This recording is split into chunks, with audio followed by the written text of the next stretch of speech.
Last episode में हमने देखा था कि जियो फेंग लुशी आओनन को उस एक्सीडेंट से नहीं बचा सका। इवन डॉक्टर भी उसे डेड डिक्लेयर कर देते हैं। पूरा परिवार बुरी तरह से टूट चुका था। जियो फेंग लुशी आओबे को उसके भाई के पास लेकर के जाता है, जहां पर उसका फ्यूनरल चल रहा होता है। लुशी आओबे अपने भाई को कॉफिन में देख करके बहुत रोता है, लेकिन कुछ समय के बाद में लुशी आओबे और उसके फादर दोनों अपने पुराने यादों को भूल करके न्यू लाइफ जीने का डिसाइड करते हैं। तो दोस्तों देखेंगे आज के एक्सप्लेनेशन में क्या होगा। जो कि लुशी आओबे से कहती है उसे उम्मीद है कि वो वापस से अपने पैरों पर खड़ा हो सकता है, वो वापस से चल सकता है और अपनी प्रॉब्लम्स भी उसको खुद को फेस करनी होगी। चूंकि उसे अपने साथ में बारबेक्यू डिनर के लिए लेकर के जाती है, जहां पर दोनों खाना खाते समय बातें करते हैं। लुशी आओबे उसे अपनी टीम को लेकर के एडवाइस मांगता है, क्योंकि उसकी टीम हमेशा झगड़ती रहती है, वो उसे बिखरने से कैसे बचाए। पर चूंकि को इस फील्ड में कोई एक्सपीरियंस ही नहीं और वो कहती है कि हर चीज को टाला नहीं जा सकता, और उसके पैरों का पूछती है कि क्या वो उसके ट्रीटमेंट के लिए कभी रिहैबिलिटेशन सेंटर गया है, क्योंकि वहां जाने के बाद में मोस्टली पीपल अपने पैरों पर खड़े होकर के लौटे हैं और खुद उसकी हेल्प करने का बोलती है। सिर्फ उसे उसको कॉपरेट करना होगा। वो भी रेडी हो जाता है। अब लुशी आओबे अपनी टीम के साथ में दिखाया जाता है, तो वो देखता है कि उसकी टीम वापस से आपस में झगड़ा कर रही है।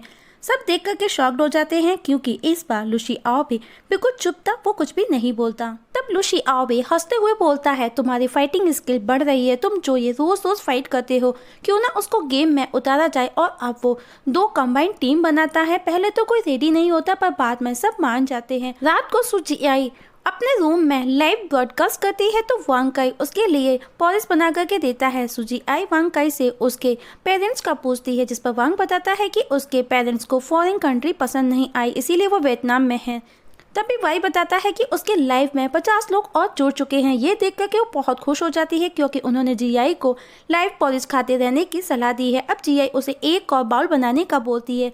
लाइव ब्रॉडकास्ट के दौरान वांग काई उसके लिए ढेर सारे डिशेस बना करके देता है, जिसकी वजह से उसे लाइव खाते देख करके जीआई की लाइव ब्रॉडकास्ट से लोग और भी ज्यादा जुड़ने लगे हैं। नेक्स्ट डे कैफे में दिखाया जाता है, सब नेजा और चेंग हाओ का वेट कर रहे हैं। जैसे ही वो दोनों वहां पर आते हैं, वो सब उन्हें देख करके शॉक्ड हो जाते हैं। चेंग हाओ ने नेजा को कॉपी किया हुआ था, मानो वो टीन्स हो। ये देख करके लुशी आओबे को खुशी होती है। पास्ट में दिखाया जाता है एनलेन को, जो कि जियो फेंग की कॉइन वन टीम की हेल्प के लिए, स्पॉन्सरशिप के लिए हर जगह कोशिश करती है, लेकिन उसे कुछ भी हाथ नहीं लगता। मिस्टर सन ने तो उसे गिव अप तक करने की सलाह दी, और सन को वीडियो गेम से भी नफरत है। इस सबसे एनलिन निराश हो जाती है। दूसरी तरफ जियो फेंग टीम के साथ में इंटरनेट कैफे में जाता है, जहां पर सिटिंग को लेकर के उनकी वहां मौजूद लोगों के साथ में मारपीट होने लगती है। जियो फेंग सबको रोकने की कोशिश करता है, तभी एनलेन भी वहां पर आ पहुंचती है। वो पुलिस को बुलाने की धमकी देती है, तो एक बंदा उसे भी हिट करता है।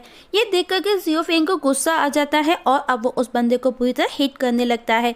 कुछ ही देर बाद में सब पुलिस स्टेशन में बंद होते हैं। एनलेन को बिल्कुल भी अच्छा नहीं लगता।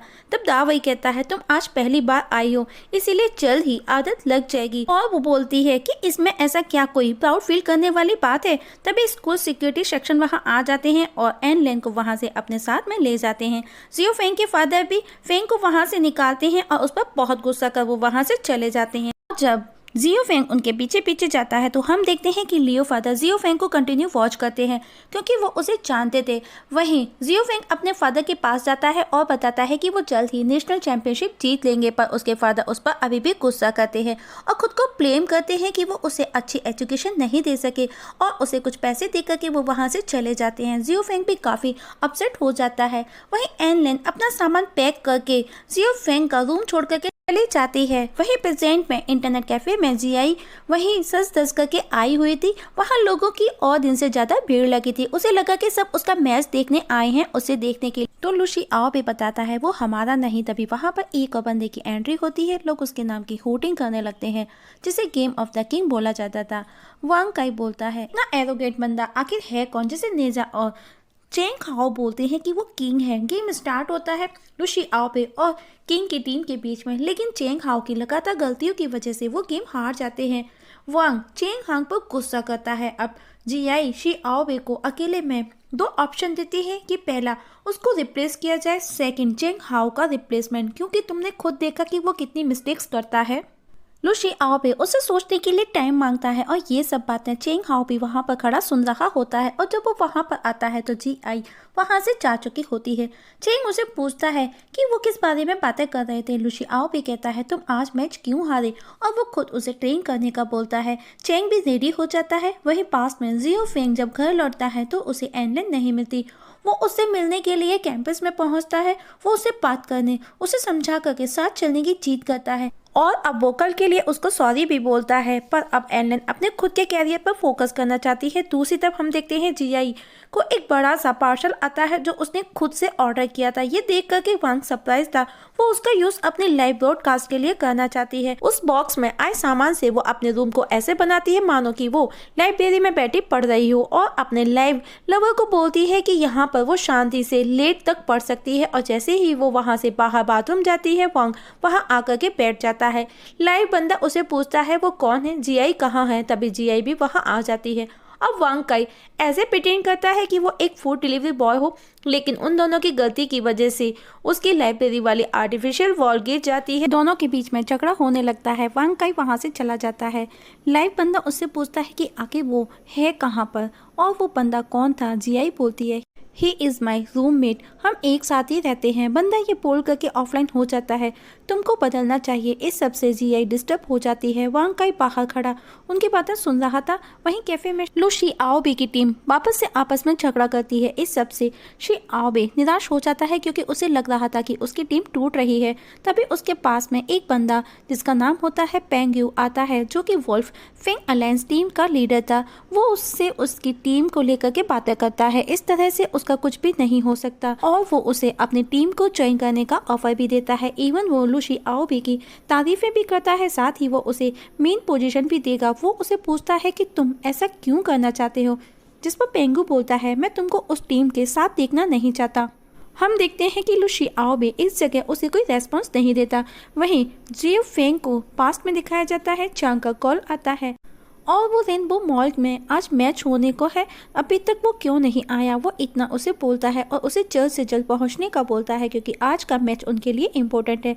उससे उन्हें 1000 युआन मिल सकते हैं। अब जियो फेंग इमीडिएटली रेडी होकर के वहां पहुंचता है, लेकिन उसकी टीम के 2 मेंबर केरिन और डेमिंग अभी तक नहीं पहुंचे थे। गेम का डायरेक्टर उन्हें डांट लगाता है। तभी वो दोनों भी वहां पर आ पहुंचते हैं, लेकिन केरिन अपना माउस और कीबोर्ड लाना भूल जाता है और ये देख करके डायरेक्टर उन्हें गेम से आउट कर देता है। वहीं कैफे में लुशी आओबे से जीआई पूछती है कि उसने क्या सोचा कल के टॉपिक पर लुशी आओबे इस बारे में अभी कोई बात करना नहीं चाहता। वहीं चाओ हैंग नेजा पर गुस्सा करता है। वो दोनों के बीच में झगड़ा हो रहा होता है। जीआई और लुशी आओबे देख करके उनके पास आते हैं और पूछते हैं क्यों झगड़ रहे हो, जिस पर चेंग हाओ बोलता है कि नेजा ने 500 युआन उसके वॉलेट से चोरी किए हैं। पर नेजा डिनाई करता है तो चेंग सबके सामने उसकी पॉकेट से निकाल करके दिखाता है, पर अभी भी नेजा डिनाई कर रहा है और कहता है उसने चुराए नहीं, उसने सिर्फ उसकी सैलरी ली है। जिस पर चेंग हाओ बोलता है इसे चोरी नहीं तो क्या बोलते हैं।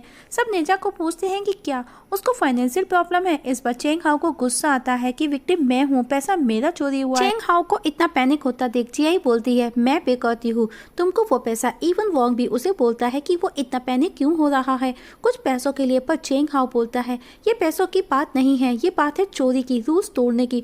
तो वॉन्ग उसे बोलता है तो तुम क्या चाहते हो, जिस पर चेंग हाओ उसे टीम से निकालने का बोलता है। जिस पर लुशी आओबे बोलता है पहले हम पता करेंगे उसके बाद में हम सोचेंगे। इस पर चेंग हाओ कहता है तुम्हारा मतलब मैं झूठ बोल रहा हूँ और अभी इसका एक्सप्लेन करना होगा, एक्सेप्ट करना होगा उसे कि उसने चोरी की है, वरना वो धमकी देता है। जिस पर जीआई बोलती है वरना क्या तुम कहना क्या चाहते हो। जिस पर चेंग हाओ पुलिस स्टेशन जाने की धमकी देता है। वांग काई बोलता है पुलिस से 500 युआन के लिए कोई इन्वेस्टिगेट नहीं करने वाली। जीआई बोलती है नेजा हमारी टीम का मेंबर है, तुम उसके अगेंस्ट एफआईआर नहीं करा सकते। और अब दोनों के बीच में स्ट्रॉन्ग आर्ग्यूमेंट होने लगता है। दोनों एक दूसरे पर ब्लेम किए जाते हैं। वांग उसे हिट करने को होता है तो लुशी आओबे उन दोनों को रोक देता है क्योंकि वो पुलिस स्टेशन के चक्कर लगाना नहीं चाहता था। तो जीआई गुस्से में कहती है कि वो यहाँ पर इस टीम में 1 मिनट भी नहीं रहना चाहती है।